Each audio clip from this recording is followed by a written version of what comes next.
Hello everyone. In the last class, we have done G.P. Thompson's method, which again confirms the wave nature of electrons or any matter wave. Now today we will start with wave packet and wave function.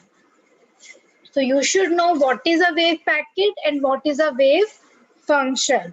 Now we know that a particle in motion has a wave called matter wave associated with it. De Broglie ने बोला था that every moving material particle, that means every particle in motion has a wave associated with it. That wave is called a matter wave or de Broglie wave. It has been discussed in section 1.08 that the velocity of matter wave associated with the particle moving with velocity v is given by u is equal to c square upon v, where c is the speed of light.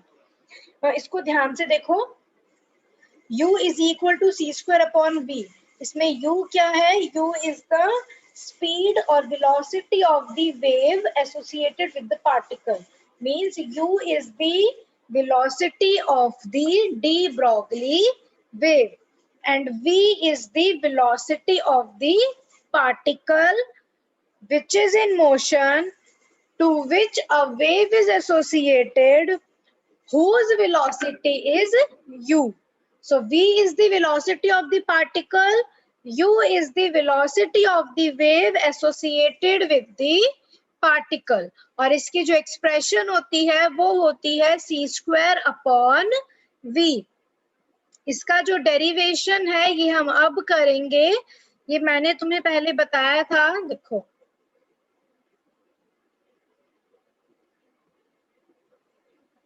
हमने derivation किया था de Broglie wave equation का. Lambda is equal to h upon p. उसके बाद आया था alternative method to derive de Broglie equation.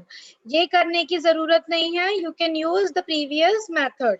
इसके बाद ये डेरिवेशन आया था that u is equal to c square upon v. ये हमने तब नहीं किया था, तब स्किप किया था और हमने डायरेक्टली शुरू किया था de Broglie wavelength of accelerated electrons. अब हम क्या करेंगे? अब हम u is equal to c square upon v का डेरिवेशन करेंगे. कैसे करेंगे इसका derivation?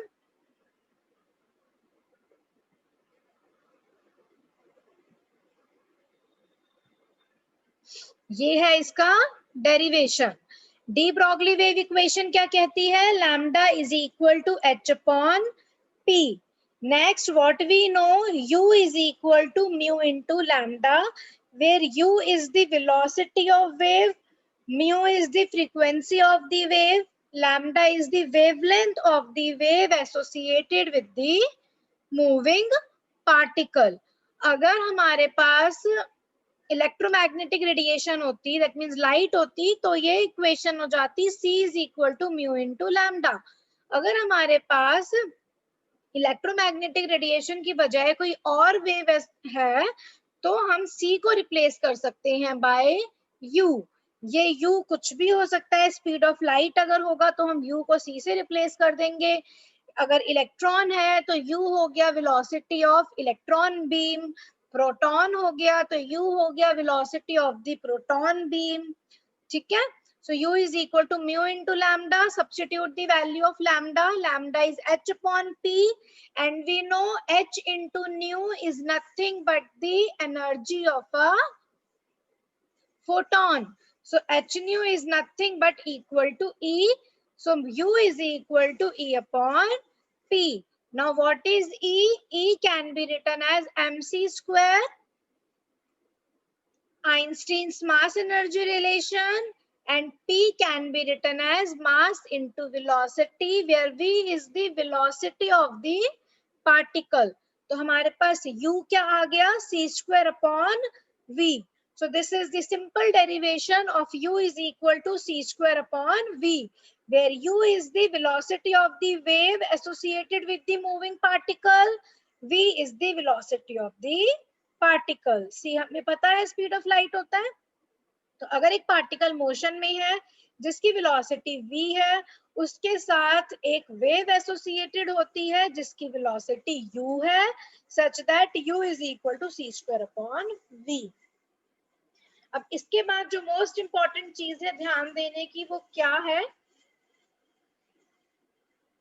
According to Einstein's theory of relativity, जो वेलोसिटी होती है पार्टिकल की वो हमेशा लेस होती है स्पीड ऑफ लाइट से। कोई भी पार्टिकल स्पीड ऑफ लाइट या उससे ज्यादा स्पीड से मूव नहीं कर सकता। सो v is always less than c। अगर v को मैं डिनोमिनेटर में ले जाऊं राइट हैंड साइड के, तो ये हो जाएगा c upon v greater than 1। If I multiply both sides by c, तो ये इक्वेशन हो गई c square upon v very very greater than c।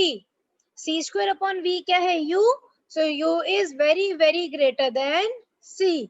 तो इससे हमें क्या पता चला, पार्टिकल की जो वेलोसिटी है वो तो c से कम है, लेकिन उसके साथ जो वेव एसोसिएटेड है उसकी वेलोसिटी c से बहुत ज्यादा है।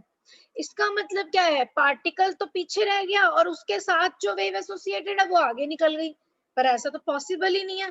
ऐसे कैसे हो सकता है कि पार्टिकल पीछे रह गया और उसके साथ जो वेव एसोसिएटेड है वो आगे चली गई। दूसरी चीज, वेव की वेलोसिटी स्पीड ऑफ लाइट से ज्यादा कैसे हो गई। ठीक है, तो this is the very disturbing and the contradictory result.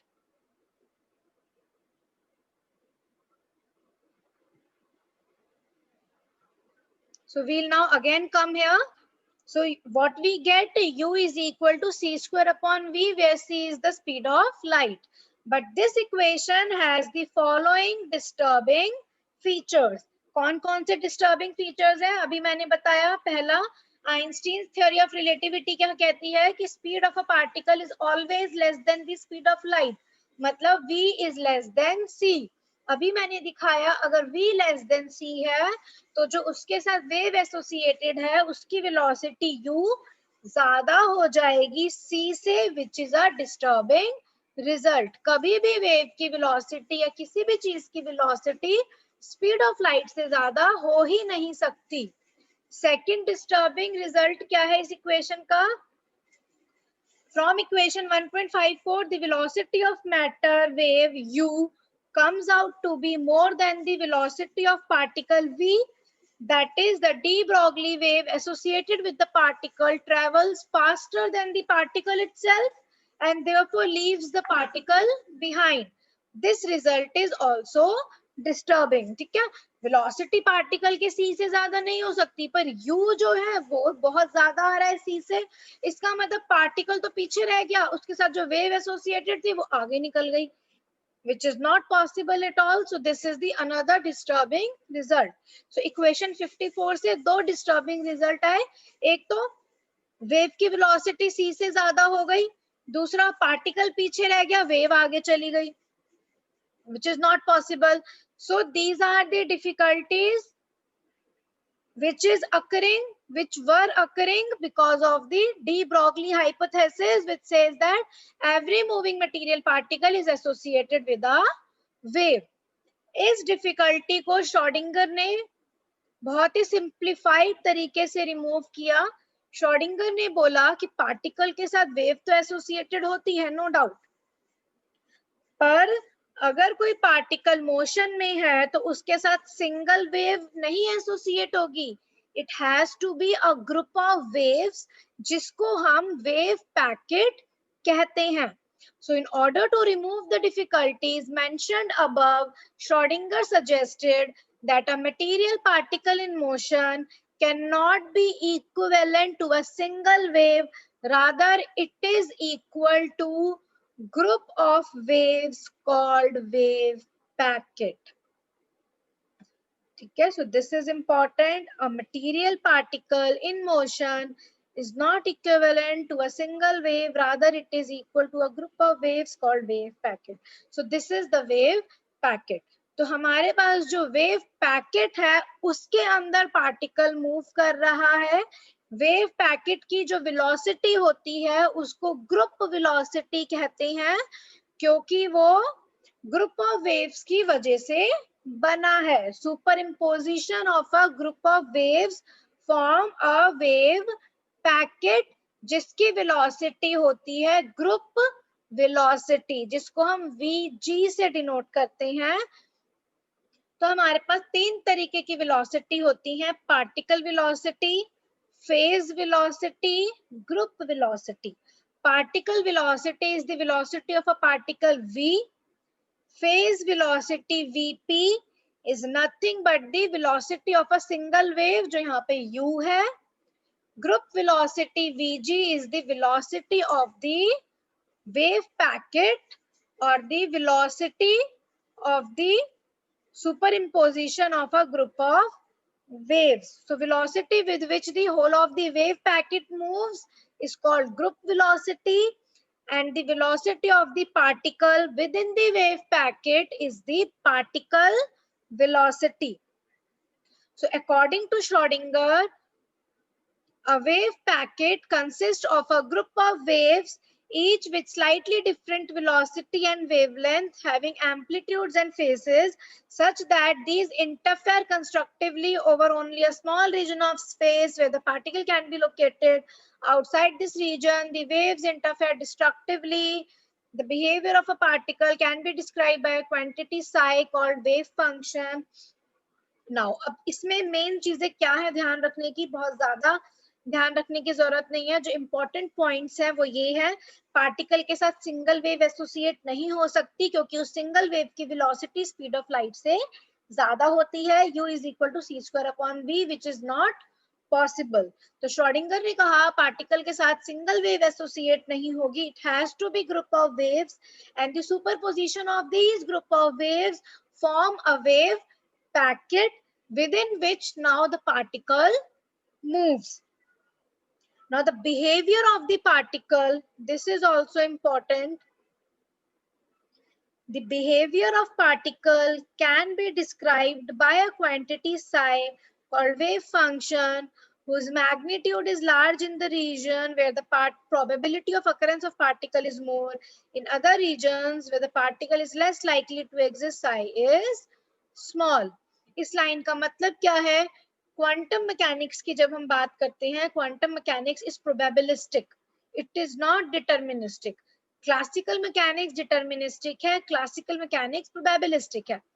हम प्रोबेबिलिटी के फॉर्म में बताते हैं कि पार्टिकल के यहाँ रहने की प्रोबेबिलिटी कितनी है, यहाँ रहने की प्रोबेबिलिटी कितनी है.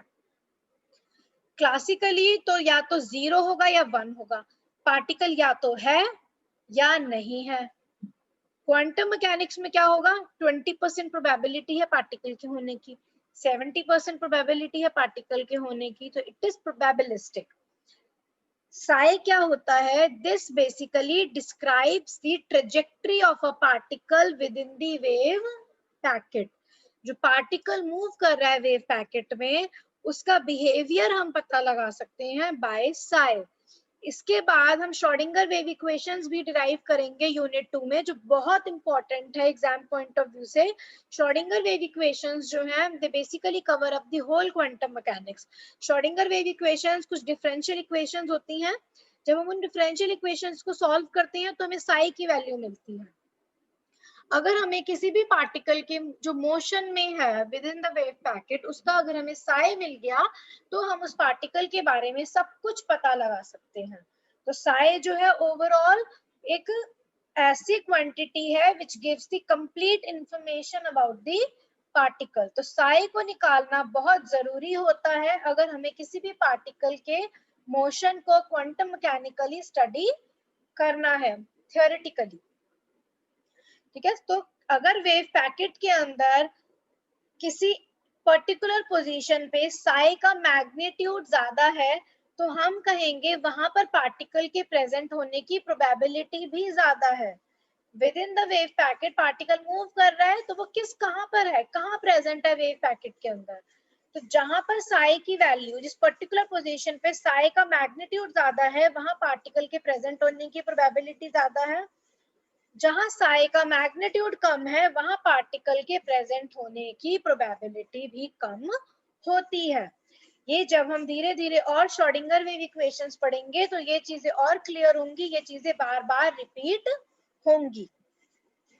नाउ बेसिक स्ट्रक्चर क्या होता है वेव फंक्शन का? ये एक कॉम्प्लेक्स क्वांटिटी होती है। The simplest type of wave is a plain monochromatic wave which can be mathematically expressed as psi is equal to a into exponential I is iota, bracket में k dot r minus omega t. ये 3 dimensional equation है wave function की। इस equation को directly याद रखना है और इसे भूलना नहीं है, दिस इज इंपॉर्टेंट। ठीक है, इसका डेरिवेशन करने की जरूरत नहीं है, इसका डेरिवेशन रेडिएशन फील्ड थ्योरी से हम लोग डिराइव कर सकते हैं जो तुम्हारे सिलेबस में नहीं है। तो you have to directly remember this equation, इसको याद रखना बहुत जरूरी है। A is the amplitude, K is the propagation wave factor, R is the position vector, omega is the angular frequency, T is the time। K क्या होता है? K को हम लिख सकते हैं 2 पाई बाय लैम्डा। क्या ये सबको पता है? Where lambda is the wavelength of the wave, omega is the angular frequency, phase velocity vp जो होती है दैट इज ओमेगा अपॉन के होता है। Now for propagation of matter wave, frequency is related with the energy of the associated wave as, ये कुछ चीजें हैं जो बस याद रखनी है।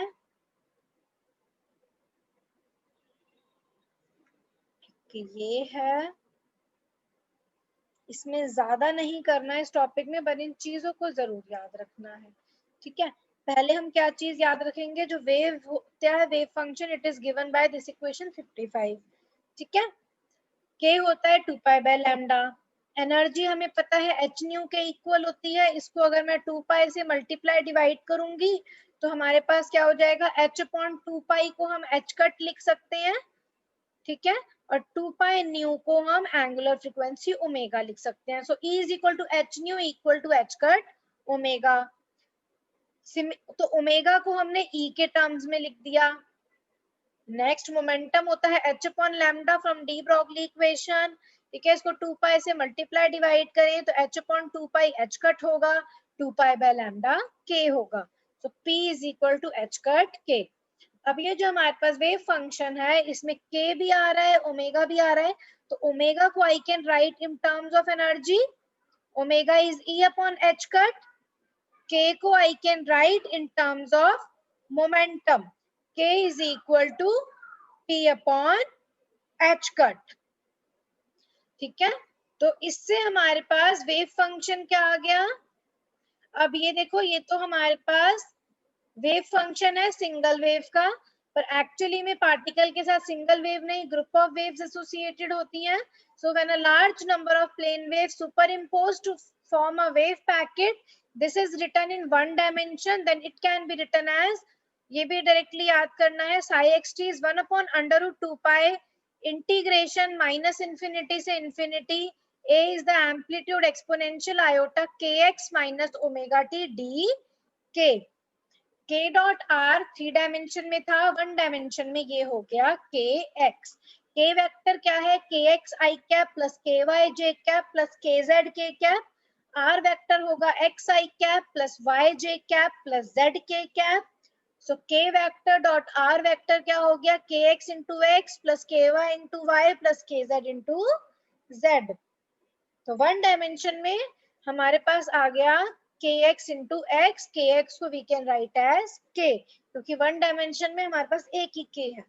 तो साई हो गया 1 upon under root 2 pi integration a e raised पर iota kx minus omega t d के। इसको याद रखना है। अब इसको हम लिख सकते हैं इन terms of energy and momentum. k को we can write as p upon h cut, omega को we can write as e upon h cut, and then we can take h cut common. So this is the another very important equation. तो जिन जिन को मैंने mark किया है इसमें बस उनको करना है, ज्यादा कुछ करने की जरूरत नहीं है। ठीक है, wave function, then k in terms of momentum, omega in terms of energy, then wave function of a wave packet, then wave function of a wave packet in terms of energy and momentum. Now ये figure 1.10 क्या है? This is basically the shape of the wave packet. Super imposition जब होता है group of waves का तो हमारे पास ये वेव पैकेट आता है. ये एक वेव पैकेट है इस तरीके से. ठीक है, ऐसे ही आगे और बनेगा फर्दर. ठीक है, ऐसे ही इस तरफ भी बनेगा. ठीक है, एंड सो ऑन. इसके बीच में पार्टिकल प्रेजेंट है. ठीक है, तो यहाँ पर तो पार्टिकल प्रेजेंट हो ही नहीं सकता. यहाँ पे तो पार्टिकल के प्रेजेंट होने की प्रोबेबिलिटी 0 है. ठीक है, यहाँ पर पार्टिकल के प्रेजेंट होने की प्रोबेबिलिटी हो गई मैक्सिमम, क्योंकि साई का जो मैग्नीट्यूड है वो हमें बताएगा पार्टिकल के प्रेजेंट होने की प्रोबेबिलिटी. तो जहां साई का मैग्नीट्यूड मैक्सिमम है वहां पार्टिकल के प्रेजेंट होने की प्रोबेबिलिटी भी मैक्सिमम है. जहां साई का मैग्नीट्यूड कम है वहां पार्टिकल के प्रेजेंट होने की प्रोबेबिलिटी भी कम है. जहां साई 0 है वहां पे प्रोबेबिलिटी 0 होगी. ठीक है, तो ये एक वेव पैकेट बनता है जिसके अंदर पार्टिकल मूव करता है and the trajectory of the particle can be studied with the help of the wave function. तो इसमें बस इतना करने की जरूरत है तुम लोगों को wave packet and wave function में कि पार्टिकल के साथ ग्रुप ऑफ वेव्स क्यों एसोसिएट होती हैं, क्योंकि अगर सिंगल वेव एसोसिएट होगी तो उसकी वेलोसिटी स्पीड ऑफ लाइट से ज्यादा है, पार्टिकल पीछे रह जाएगा और उसके साथ जो वेव एसोसिएटेड है वो आगे चली गई, जो पॉसिबल ही नहीं है. एक्चुअली में पार्टिकल की वेलोसिटी ग्रुप वेलोसिटी के बराबर होनी चाहिए, तभी तो पार्टिकल और वेव पैकेट साथ साथ रहेंगे. ये हम आगे देखेंगे कि वेलोसिटी जो है वो क्या होती है पार्टिकल की और वेव पैकेट की, ये हम निकालेंगे, डिराइव करेंगे. ठीक है, तो उसके साथ वेव पैकेट एसोसिएटेड है which is the super imposition of a group of waves. उसके अंदर पार्टिकल प्रेजेंट होता है which is in motion and the behavior of the particle can be described by a quantity psi which is known as the wave function, whose magnitude is large where the probability of occurrence of particle is large and the magnitude is small where the probability of occurrence of the particle is small. This is the mathematical representation of the wave function and this is the final representation of the wave function in terms of energy and momentum. This is how a wave packet looks. Figure 1.10. Now in the next class we will study the group and phase velocities of a wave packet. ठीक है, जैसे हमने last section में देखा wave packet जो है it represents the matter waves associated with a moving particle which consists of a group of waves having slightly different velocities and wavelength. So velocity Vg with which a wave packet, that is a group of wave moves, is called group velocity, or we can also define it as the velocity with which the slowly varying envelope. Slowly varying envelope means the wave packet moves in a certain medium. ठीक है, तो next class में हम क्या करेंगे, हम group velocity का derivation करेंगे. हम ये वाला डेरिवेशन नहीं करेंगे, थोड़ा कॉम्प्लिकेटेड है, मैं सिंप्लीफाइड डेरिवेशन कराऊंगी. ठीक है, उसके बाद हम डिफरेंट रिलेशंस निकालेंगे ग्रुप वेलोसिटी पार्टिकल वेलोसिटी के बीच में. ये सारी चीजें इंपॉर्टेंट है. फिर हम देखेंगे फेज वेलोसिटी क्या होती है. Phase velocity gives the velocity of propagation of a plane monochromatic wave. जो सिंगल वेव है उसकी वेलोसिटी फेज वेलोसिटी है, जो ग्रुप ऑफ वेव्स एसोसिएटेड है उसकी वेलोसिटी ग्रुप वेलोसिटी है. तो फेज वेलोसिटी वीपी क्या है, वही u है जो हम पहले हमने निकाला था c²/v. ठीक है, देखो यहाँ पर भी वही निकल के आया c²/v. ठीक है, ये हम फिर से देखेंगे. फिर हम सिंगल वेव और group of wave that means group of phase velocities के बीच में भी रिलेशन देखेंगे. ठीक है, ये सारी चीजें बहुत इंपॉर्टेंट है, ये हम नेक्स्ट क्लास में करेंगे. Then we will proceed with the Heisenberg's uncertainty principle, then Schrodinger equation.